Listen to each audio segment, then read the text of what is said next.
think one of them's Lisa from my team as well, probably, but that's okay. I'm just going to do a real quick share of the link.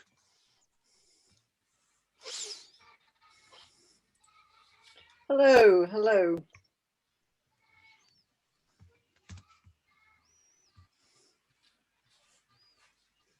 Hello and welcome to this Peas Please event, which is organised by Food Sense Wales and is part of their fantastic 2 weeks of the Festival of Veg. Absolutely fantastic. It's coming to the end of that festival, and we are here today talking about small-scale horticulture and how we can get the nation eating more veg from small-scale producers. So as part of that, just to set a little bit of context, last week Peas Please brought out Veg Facts, and from that, once again, you can see that consumption of veg is still very low, about 2.5 in Wales. It's gone up by 0.1 of a portion, but consumption is still 2.5 portions of veg per person per day. So a lot lower than what you'd hope, which would be around 3.5 portions, half of the Eat Well guide, which is 7 for fruit and veg. So there's a lot more to be done, and producers are very much part of that. What Peas Please has recognised for some time, and it's outlined again in Veg Facts last week, was that there's been a lack of historic investment in horticulture, and this has meant that things have been squeezed, and perhaps horticulture hasn't developed as much as it could have done all across the UK.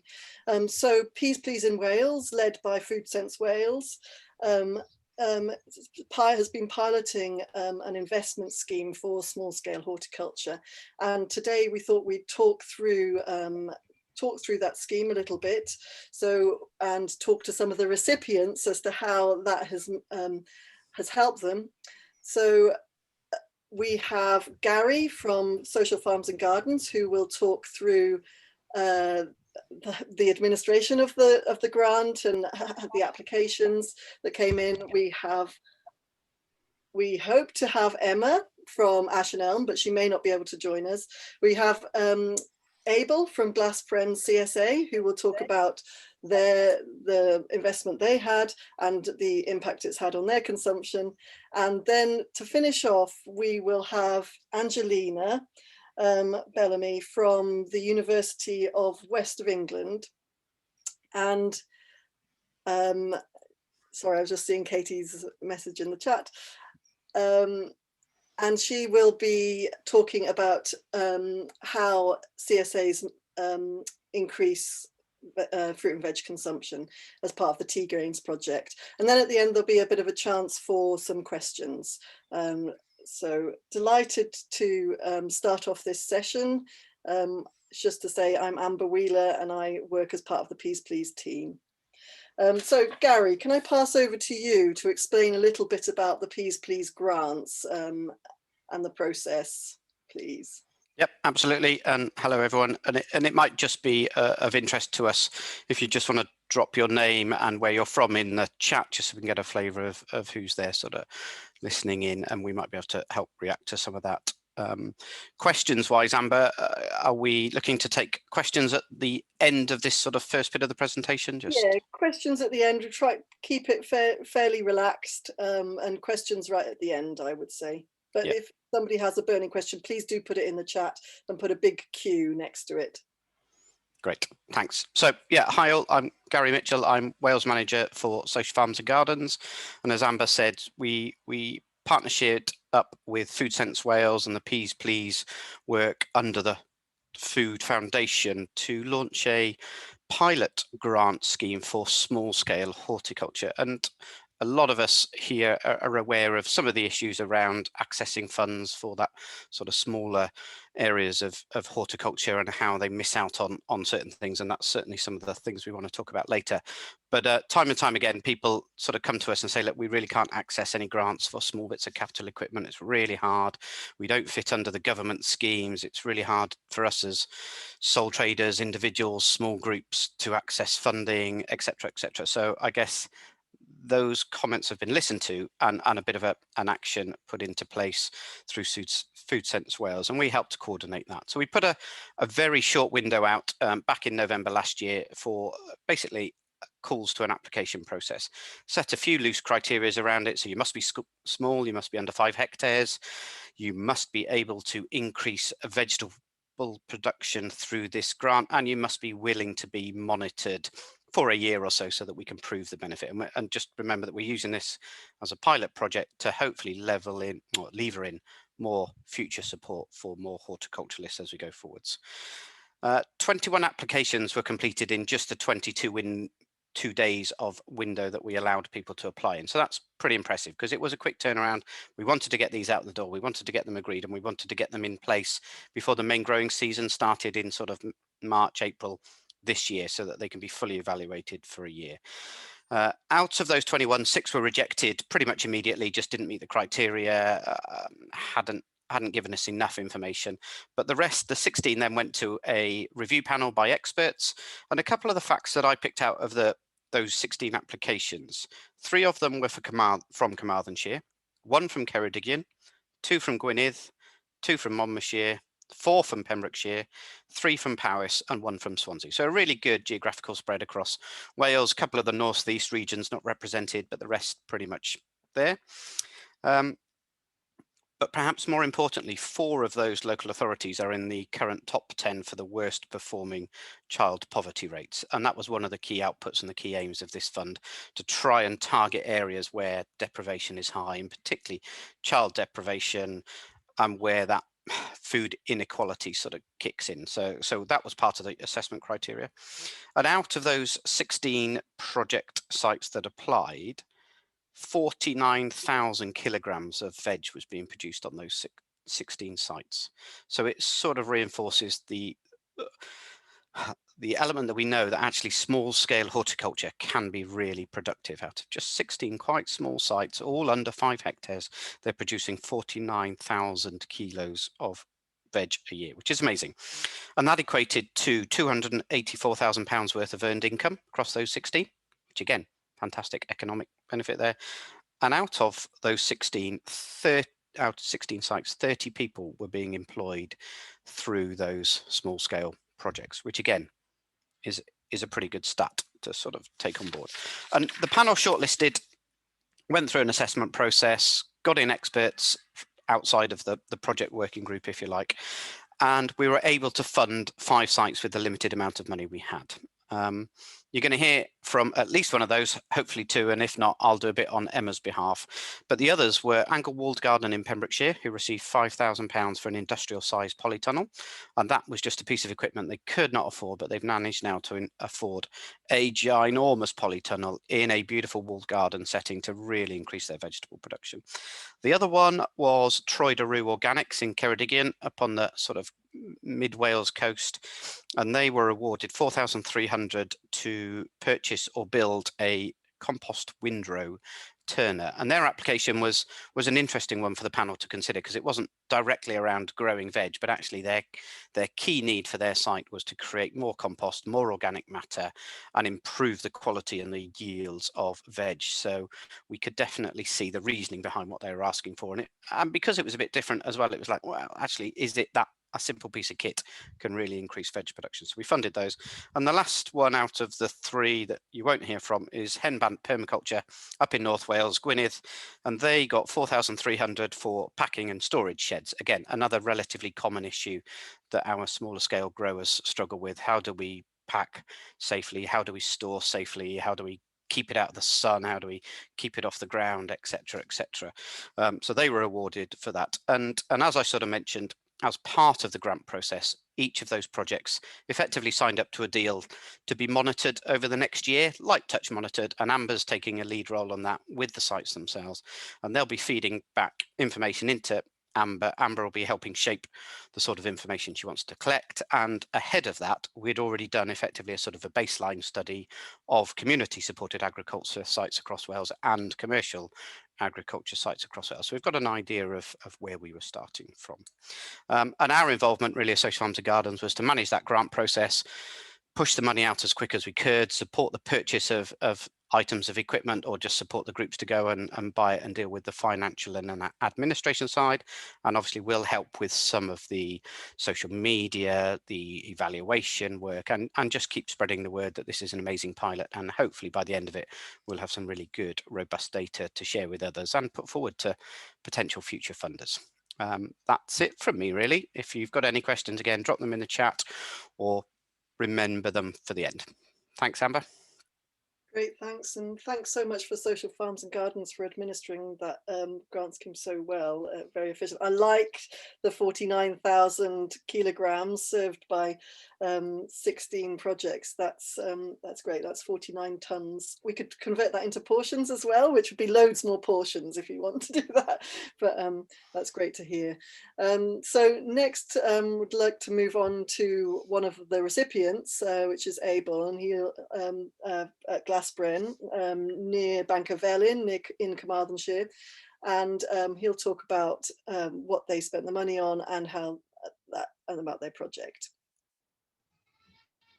Thanks, Amber. Hi, yeah, I'm Abel. I'm the founder and one of the main veg growers here at Glasbren. Glasbren is a Welsh language word for sapling. It's a kind of a symbolism we chose for kind of spreading new roots of resilience and yeah, long-term sustainable food production. And we are, yeah, we're primarily, I suppose, a CSA. And we feed currently, I think it's approaching 55 households through our weekly seasonal veg box scheme. So trying to kind of embody as much as possible the true spirit of CSA, which is that we, yeah, our members sign up for the whole season. This is our third season. So many of our members have been with us all through those 3 years, and they pledge their support at the beginning of the year. And receive a fresh box of whatever's coming out of the land or the polytunnels that week, and there's no choice in it. So there's 6 to 8 items usually of veg, fresh greens, herbs, and we also put wild foods in there too sometimes. And I think the key thing about our CSA or our approach to CSA is the transparency and communication element. So for me, that's really important. And so we put in a weekly newsletter called the Veggie Love News. I always wish I had one to hand to show, but I never do. So, and that's where we kind of talk about how we're growing, what techniques we're using, kind of some of the issues around sustainable food and nutrition, and some properties of the food. We put recipes and cooking tips in there. Yeah, and it's just a way for the people that don't come to the garden on a regular basis. It's a way for us to fulfill that kind of key tenet of CSA, which is the transparency. So people know exactly how their food's being grown and why it's, you know, why some of the leaves have got holes in them, or why there's still mud on the roots, or, you know, communicating some of the challenges as well as some of the, you know, the rewards and the, yeah, the benefits. Yeah, and so they get a box like this, you can see behind me, of an old pallet wood box, 2 each, and they kind of interchange them, and we deliver. We started delivering during the pandemic last year, and we still do so within a 10-mile radius of the farm. And then we also have a pickup hub in Carmarthen for around 25% of the members, and then we also have people coming here to the farm to pick up. And we grow the veg using agroecological principles, some permaculture techniques, some kind of ancient indigenous ways of growing, and we're on quite an atypical horticultural site, I would say. It's quite steep.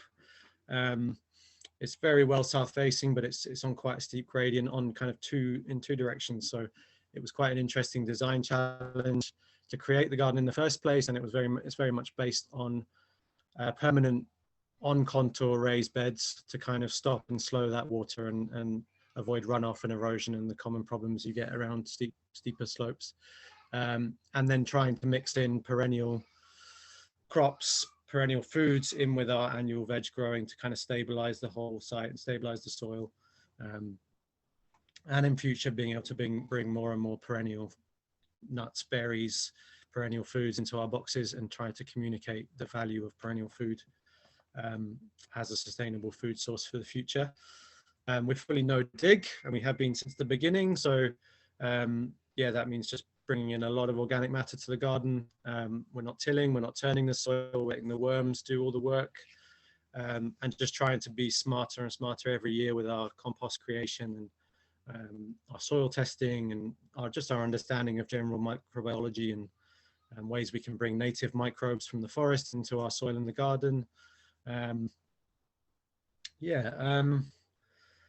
We're all still on a human scale as well because of the nature of the site. It's very difficult to use any machinery, and we'd rather try not to. So all the beds are designed to be optimized for work by human bodies. So they're all kind of 30 inches, 75 centimeters wide, all standardized. And yeah, just trying to think about human health and human movement in all that we do, and trying to bring in some appropriate technology, some kind of hacking tools that are going to help us increase efficiency without having to rely on machines. Or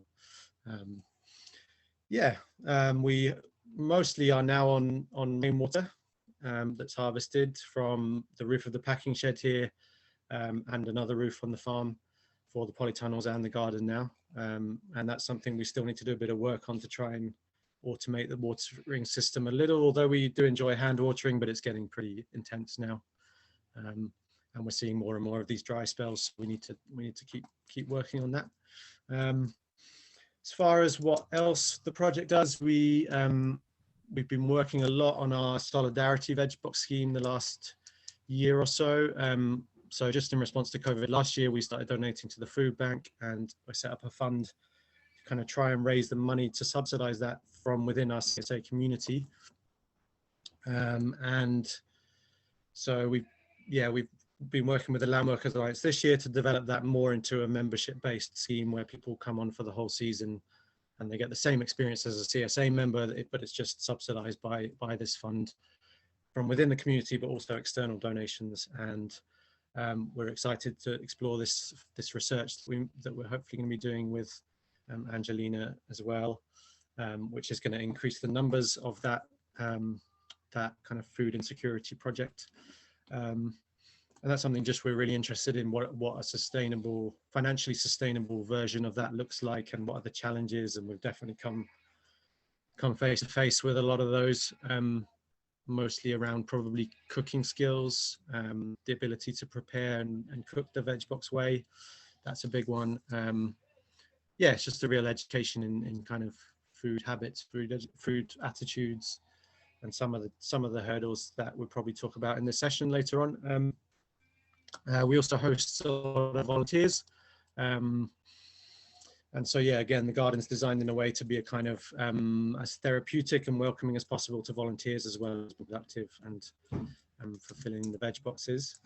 And that's going to, again, have a little more structure going forward. So we're hoping to be able to have days which have a little more held, have activities worked into them that are all around well-being and kind of caring for people's particular needs on the day. And yeah, hopefully some more educational stuff, some courses and workshops, and maybe some online stuff at some point.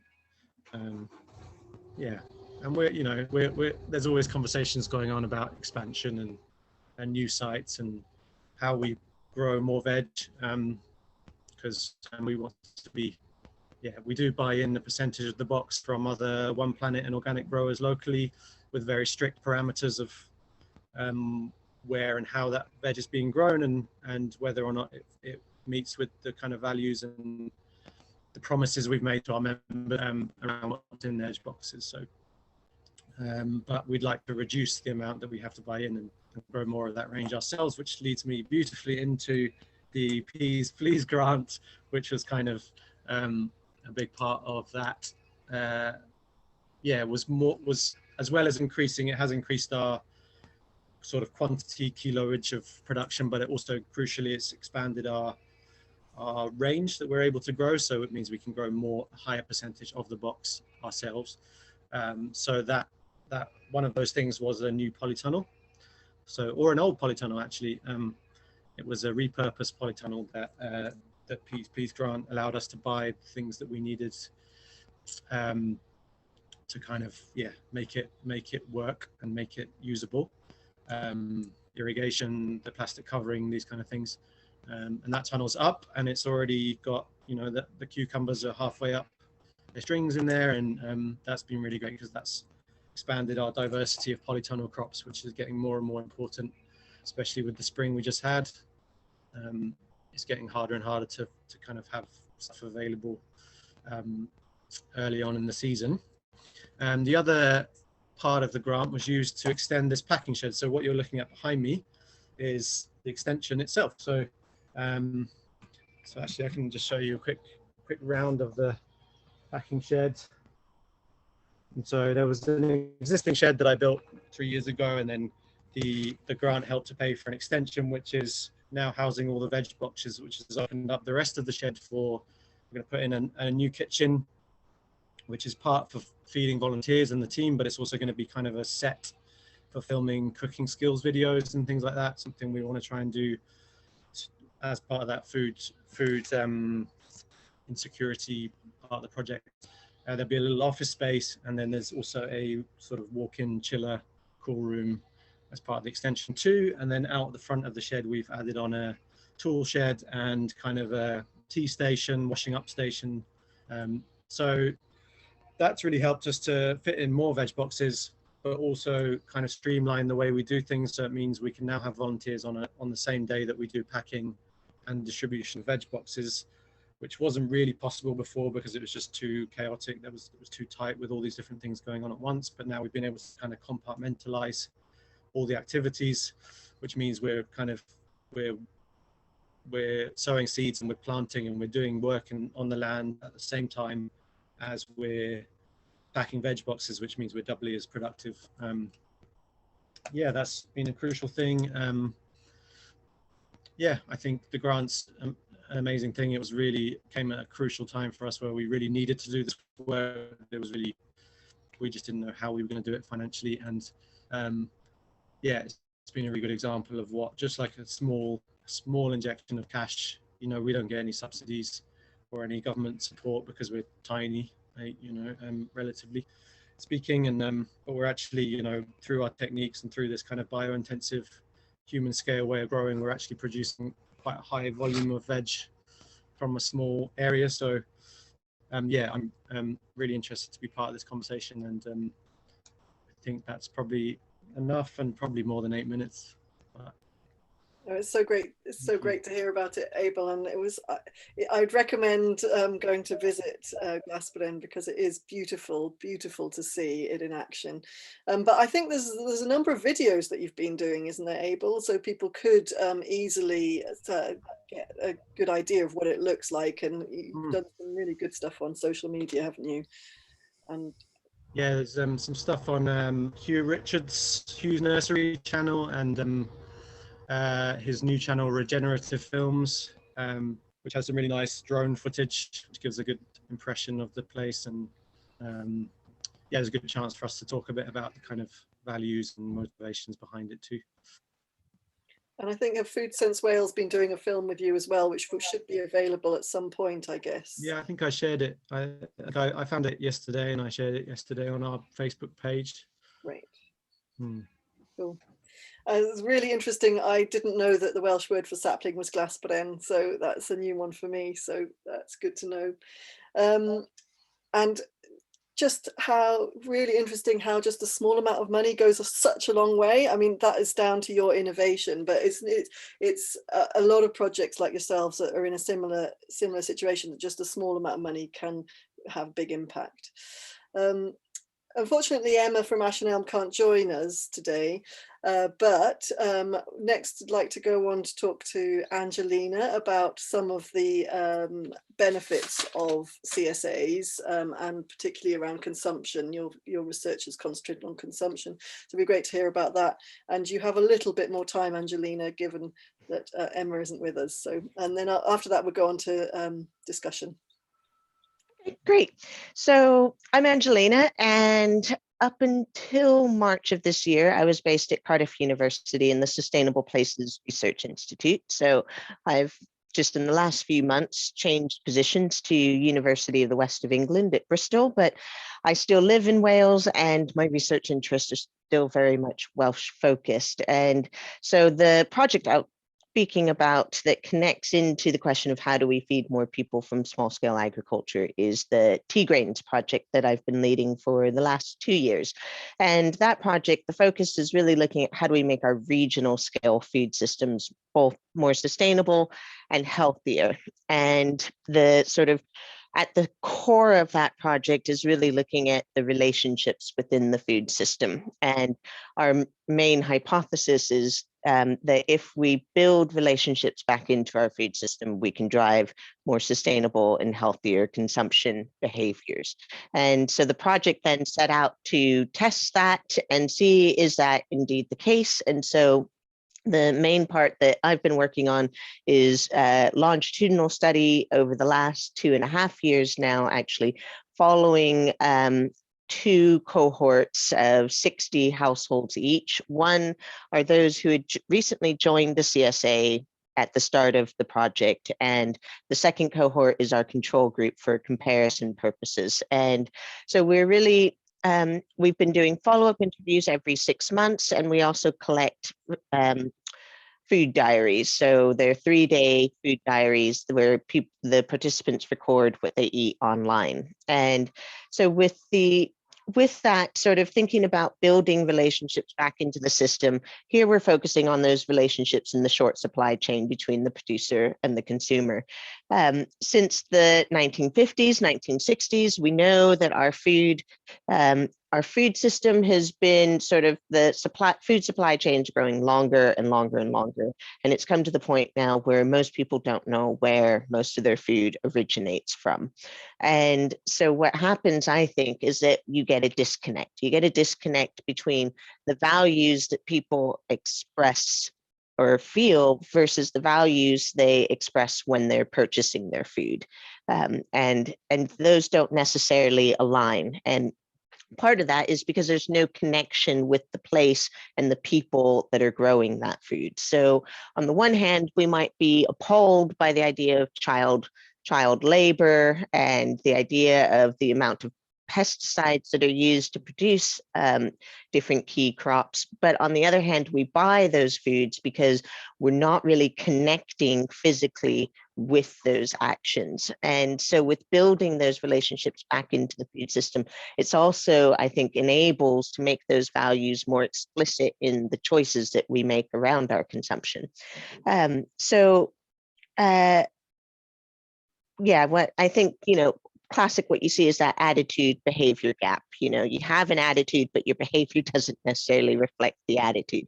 And this is a classic problem. Same with climate change research. You've got an attitude, but your behavior doesn't really reflect the attitude. And so how do we close that gap so that the behavior more closely reflects the attitudes and the values that we have? And part of the hypothesis behind our project, that part of that is about building those relations back in. And as we've seen from the last year, humans crave social interaction, that connection with other people. And it's the same with the environment and with the land where food is grown. So what we've seen from just analyzing the first tranche of data that we have is that with the CSA group compared to our control group, we do indeed see a difference in terms. The CSA group is consuming more vegetables, more legumes, less meat, less sugar, and less fats compared to the control group. Overall, they're consuming similar amounts of calories, but it's just in different different types of foods that the CSA group is consuming. And overall, those differences lead to a 28% reduction in CO2 emissions from the foods that they're eating. So this is quite significant. Even those CO2 emissions, those are calculated as well through a generic calculator. So it's not even taking into consideration that the vegetables are produced agroecologically, which we know has very low carbon emissions and sometimes even negative carbon emissions, because it's capturing carbon from the atmosphere and storing that into the soil. So the big thing then is looking at, because what we also know is that veg boxes, CSA veg boxes, are a white middle-class phenomenon. Those are the typical profiles of the households that access veg box shares and CSAs. And so what I became really interested in was thinking about, how can we create more diversity in terms of households that are able to access this food? I mean, this is a healthy and sustainable diet choice options there, but it's not one that all households can actually access. And if you think about the UK has signed on to the 2050 Paris agreements to zero emissions, and the food system globally contributes approximately 25% of carbon emissions. So if we're going to hit zero emissions, it has to address changes in the food system.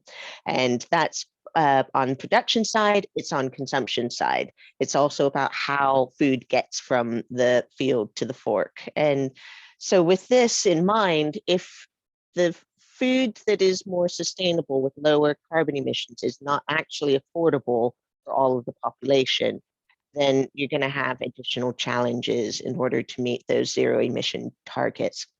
So this got me thinking about, well, how can we make these foods more accessible? And this kind of coincided with the project that Gary and Katie at Food Sense Wales and that Gary has described here now in this session. It dovetailed there in that I was also able to get some funding from Food Sense Wales, also WWF Cymru. We're in the process of getting funding from Cardiff University and UE Bristol to support an extension of the Tea Grains project into a pilot study to include food insecure households in CSA memberships. And so Abel at Glasbren is one of the farms that's working with us on that. Emma as well, who's not here today.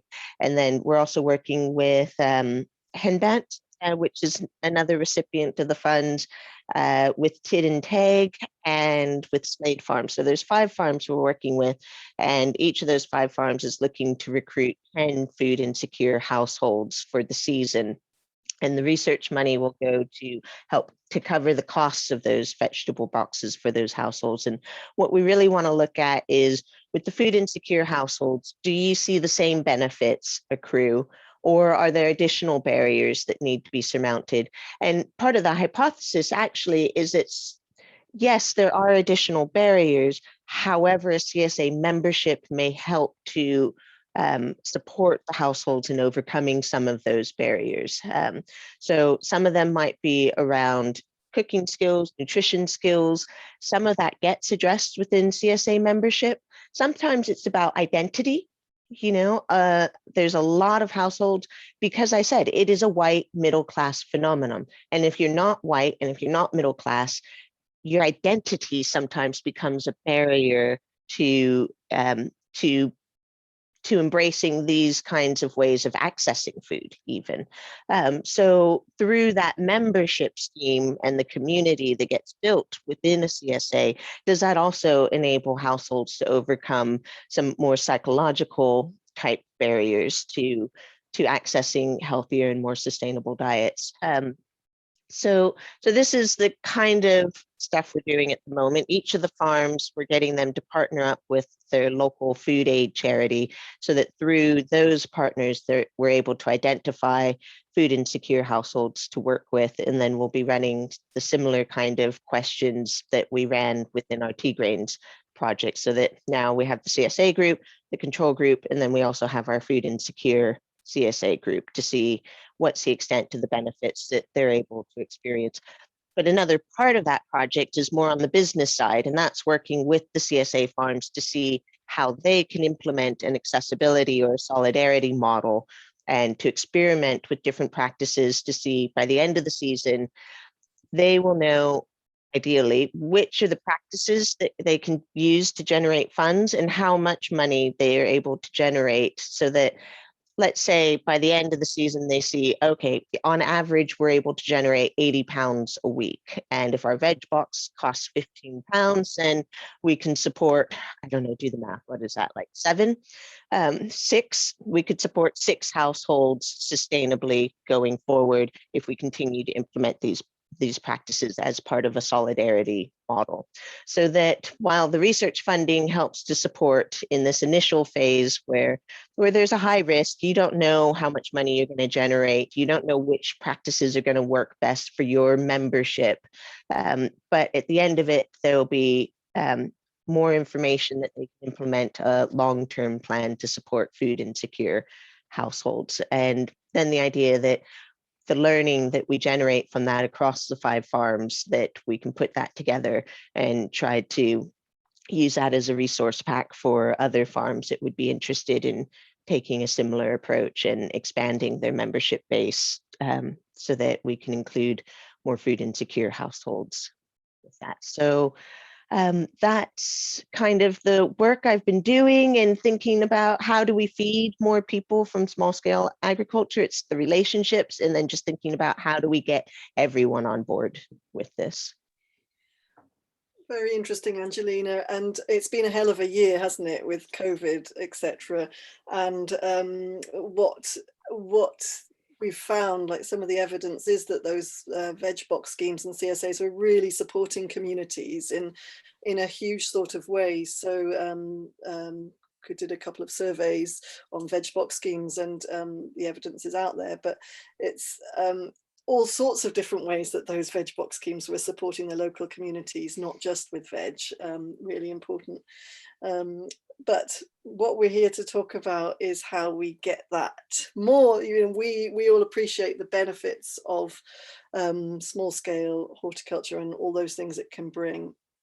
But how do we sort of get over that chicken and egg situation where there's so few that that it's not sort of taken seriously in terms of upscaling, and how do we get it to the place where there's much more people coming in as small scale horticulturalists to feed more and more people?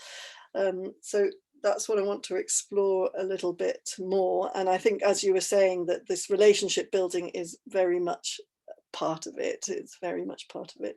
But just stepping back a little, that small scale investment, what we'd like to wonder about is whether that was scaled out. There's some sort of small grant scheme for small scale producers. Would that make a difference to upscaling production across Wales? Just like to hear from, I know it's probably a biased audience, but just like, what, you know, if that sort of scheme was upscaled, would that help? Abel, perhaps you could first answer to that question, and then Gary come in, or anybody else. So do we mean as sort of similar quantities of money, but in a generalized across the board? Yeah, obviously, yeah, absolutely. I think, I think the stack, was it Anglewall Garden, is a great example of just like what one industrial polytunnel could do for their production, and that's, you know, that's not a lot of money really, and but that's gonna increase their diversity and their volume massively. So yeah, I think seeing what it's done for us, I think it was vital to our growth. And I think the nature of small scale horticulture is very few of our developments are very costly. They're not, they're not grand, they're not massive sheds, or they're not, taking on masses of new land. Most of us are tiny, and then for that reason, most of us don't qualify for the cap, or I'm not sure what it's going to look like post Brexit exactly. But yeah, and I think our recent development has been a huge step for us, but it's not, you know, financially speaking, it's not a you know, it's minuscule compared to what your average farm ending on their, you know, development. So yeah, that's I think it's my answer. Yeah, and I think I would say, just given the response that we had in such a short time frame, in what is still a fairly busy period of year for growers, sort of that end of the summer season, getting ready for your winter crops, taking your summer ones out, planning ahead, etc., etc., to still have got 21 applications in 22 days is pretty impressive. I know we were all quite saddened by the fact we could only support 5 of them, and we desperately thought hard about, gosh, where else can we find money to support these others, because they all had amazing needs. They were all quite different. The things I picked up from the process particularly those that trade on a sort of a sole trader basis, so they manage their own finances and submit it through sort of self-assessments. And I know Kate's here on the call who's one of those. They have almost no access to that grant structure out there at all, and we even had to question, oh gosh, can we do this through a formal grant process? But luckily the answer was yes, so we were able to support a few of those individual ones, as long as they were registered somewhere and had some accounts to show and things. So that was a key learning point for me. How do we make sure it really gets to the people that need that level of support out there? So yeah, but it'd be interesting if others have got thoughts on it here. Angelina, did you want to come in? Yeah, I had a question, because it's kind of what Amber alluded to, the chicken and the egg. So with this extra funding, so since you're here, Abel, I'm going to target you, and maybe Kate would like to jump in as well, that has enabled you to be more productive and thinking about the number of veg boxes that you could supply. Like, what would be your ideal in terms of expansion and the number of veg boxes? So on the one side, there's the production and getting that, increasing the production level, but then it's also thinking about the supply and the number of households essentially that you could support with vegetables through the farm. And where do you feel like that limit lies? And do you think you would have any difficulty filling that with interested households? I think the answer is probably no. I think we're only tiny drop in the ocean of the amount. We're quite a high population area around here, and we've got a high population urban centre nearby. And bearing in mind the kind of communication and marketing challenges that are behind it, I'm pretty sure we could double what we're doing. Potentially, I think it could grow. And I think there's a model of the optimum amount of land and amount of people that you could just sort of, in a patchwork way, kind of replicate, to be honest. I think this is approaching being set up ideal for around 50 people. And then that creates a kind of model for how you would, that's with a packing shed manager and then kind of 2 full-time growers, and we've just taken on a trainee. And yeah, so but it's also crucial, I think, to mention the other areas of the role small farms and CSAs can play in exactly what you were saying, Angelina. I think everything you said was really beautifully articulated, that need for relationship and the communication element, and the ability as well to sometimes this, what I do feels like a sort of a PR job rather than being a farmer. Like I feel like there's so much to do in relationship building and in communicating and just trying to have that ongoing relationship that's so important to this model, but that also works better for us as growers because it's so much more forgiving. And I might talk about this later, but I think I'm not horticulturally trained. I kind of came into this through other avenues and have learned as I've gone along. And I think for someone like me who's not come in with all the knowledge, the CSA model's been much more forgiving for me too, because I know I can communicate with people, and if something screws up, then I can communicate that, or if something's not perfect, it's not like selling to a restaurant. It's like I can explain why, or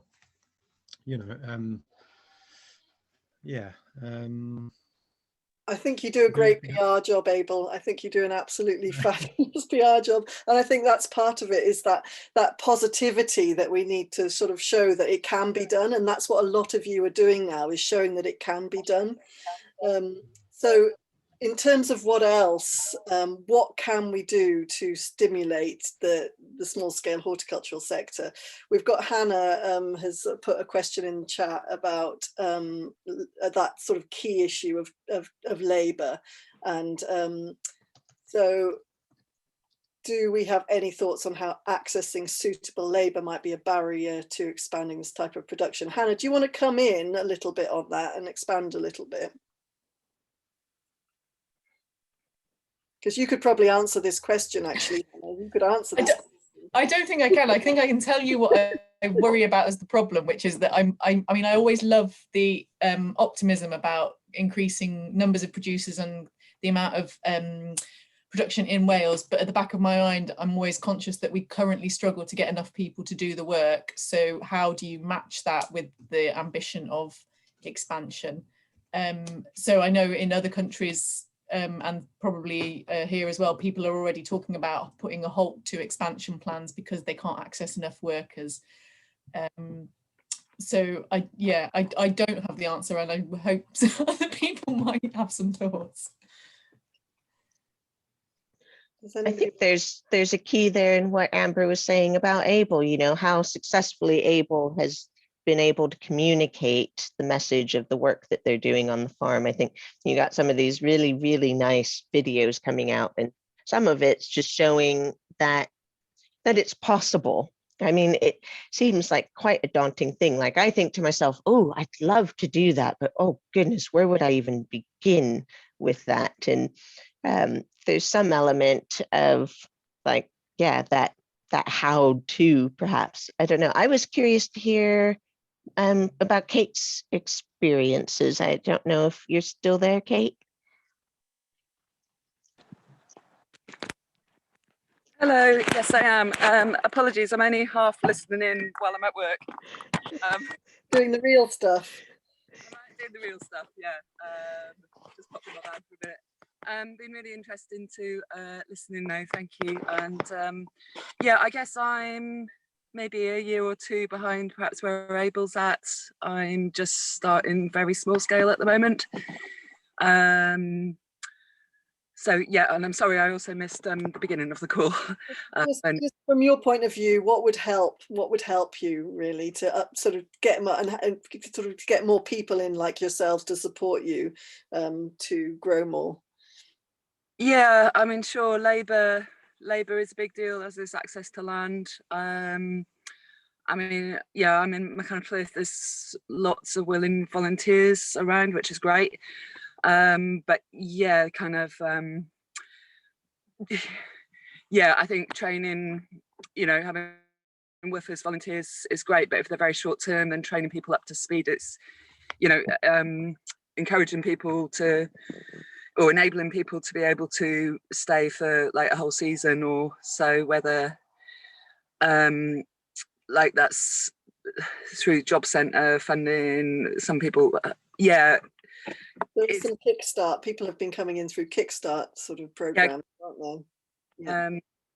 It's kind of having people with some experience to, yeah, be kind of efficient, whether that's just at planting time or harvest time. But yeah, I think there's a desire, lots of people are keen, but yeah, it's how much time you spend training, teaching, showing someone the ropes to actually contribute more than, you know, it's wonderful encouraging and starting people off in gardening, but yeah, to actually make a good contribution, you kind of need people to stay with you for the season. So enabling that. But yeah, I do apologise. Sorry, I'm only half listening in while I'm working. No, it's great to hear from people who are actually doing it. So yeah, well, I've been on the Pathways to Farming scheme in Machynlleth for 2 years, which is, I don't know if many of you are familiar with that, and in Cultivate, which Gary's familiar with.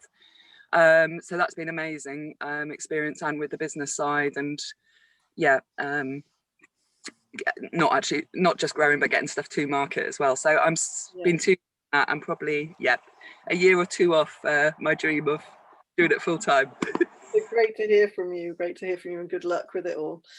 There's a question in the chat from Bernd about CSAs and public procurement, and I see, Gary, you've come back a little bit about that. I know that I mean, the sheer scale that's needed for public procurement is massive, so tends to be a bit of an issue for CSAs to sort of feed into that, even if they want to, because I know of many CSAs who have got, it's like a waiting list that they can't even get to, let alone feed that produce into public procurement.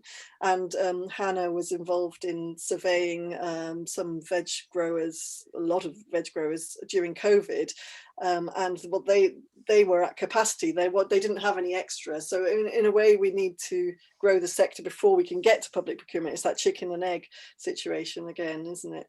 So, all right, the last few minutes coming up, and we've talked about some of the proactive things that can be done. There's a lot more to talk about, obviously, but the Welsh Government have got their community food strategy coming up.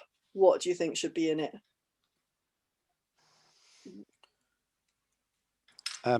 Not directly to answer that one just yet, Amber, but just flagging up that Welsh Government have, I think only today or yesterday, produced their Where We're Going document, so the plan for government strategy over the next term, if you like, and I haven't had a chance to even read it yet. Landed in my inbox today as a summary, but it'll be interesting for us after this to look at that and see if they do even talk about almost food in there, because a lot of what we're currently seeing doesn't really do that yet, but obviously the one hope is this future community food strategy can be the place where it's talked about, thought about, put action behind. So yeah, the action is the key thing. How are we going to make sure that a community food strategy actually delivers community food, as Angelina's put in the chat? Is like, actually, will there more community food or food in our communities? Will there be more? I mean, what key things, what things? And I think it's a bigger question that needs to be talked about going forward. Yeah. But anybody want to shout out? Yeah, Abel. I just wanted to, there's a few things that we talked about when you came to visit, Amber, and I just wanted to flag a few of those things now for the benefit of the conversation. One being, I think there's a place for a startup fund of some kind, because again, it's not a lot of money to start up something like this, but I think a lot of the people that, there's a lot of people out there that want to do this, but there's barriers to doing it. And I recognized that I had certain privilege that allowed me to do this, which is that my parents had this farm. And so that saved me a lot of those startup costs that I would otherwise have had to find from somewhere, and probably maybe would have never done this because I didn't have that money at the time. And so, yeah, just, I'm not sure how much, a few tens of thousands. £50,000. Yeah, basically get your infrastructure in place and get started, because you can't start making money till you start growing veg. So and the other thing being I don't know what, I'm not so across what the agricultural education thing looks like right now, but it definitely wasn't something like what my working life looks like now wasn't something that I was ever presented with as a version of farming. I grew up thinking farming meant you worked with cows and you worked with tractors, and that was, that's not what I do now, but I consider myself a farmer. And so obviously there's a lot out there on YouTube from different parts of the world, the likes of Richard Perkins or Jean-Martin Fortier, or, these rock star veg farmers, but which is a lot of the practices we brought in here. But I think, yeah, there's definitely something in terms of upskilling and creating vegetable farmers and showing a version of what being a vegetable farmer can look like, even if you're not inspired by driving tractors or being a large scale farmer. Yeah, two really good points, Abel. Thanks. And Angelina, you've got your hand up. We've got 2 minutes left. It'll be super quick. I just think that with the agricultural policy that's going to be introduced over the next year, that it absolutely has to support these small scale horticulture producers. I mean, it would be criminal not to. If their premise is paying public money for public goods, the public goods that these CSA farms are providing is massive, and it has to be recognized and it has to be part of that. That is that growers under 5 hectares should be able to receive subsidy. Absolutely, totally and utterly agree. Good point. Anybody want to make a last point? Katie, I see you put your video on. Would you like to come in with any last points at all? No, other than it's just fantastic to hear the pilot and the tea grains work all kind of sitting in one place and hear the whole sort of journey of where we've got to. And it's yeah, this will be an amazing resource for us to use going forwards. And I think just to go on to just say a little bit about the community food strategy, we still don't know exactly what that is, what that looks like. But I think what's really clear is that we need to think about how we support government to shape that strategy. And I think we're going to have a moment in time to do that. And it's how we can make sure that we're kind of do the best job we can in getting that view, getting the views heard by government. And I think, you know, Abel and Kate, I think, you know, having you there to be able to help shape some of that stuff and the networks that you have access to will be great. But yeah, I think it's just a kind of a watch this space moment. And the programme for government has been, you know, launched this week. And, you know, it's saying all the right things in terms of some of the macro level stuff. It's just about how that's actually then translated onto the things that need to happen on the ground, like having grants for small scale horticulture. Yeah, great. And yes, so we're all keeping on working on it. Lots more to do. Let's keep positive. And thank you all very, very much for joining us for this event today. I think there's another event tomorrow, which is the final one. Katie, do you want to just mention that and then we'll finish up after? Yeah. Yeah, so the horticulture event that's happening in the morning at 10:30. Gary's sitting on the panel for that. We have Aled Rees-Jones chairing it, and we've got Chief Exec of Monmouthshire Council who's going to be on the panel. We've got William Hudson from Hodminod, I can never say it, coming, and yeah, a presentation from Hannah on Tyfu Cymru, Gavin Shelton from Co-Farms, which is a model that's being developed in Cambridge, and there's one other that I can't remember. So sounds absolutely great. Have a look on the website. Yeah, sounds absolutely brilliant, and good luck with that. But thank you all very much for joining us. Thank you to our speakers, and happy growing, everyone. Thank you. Thanks all for listening in. Bye. Thank you.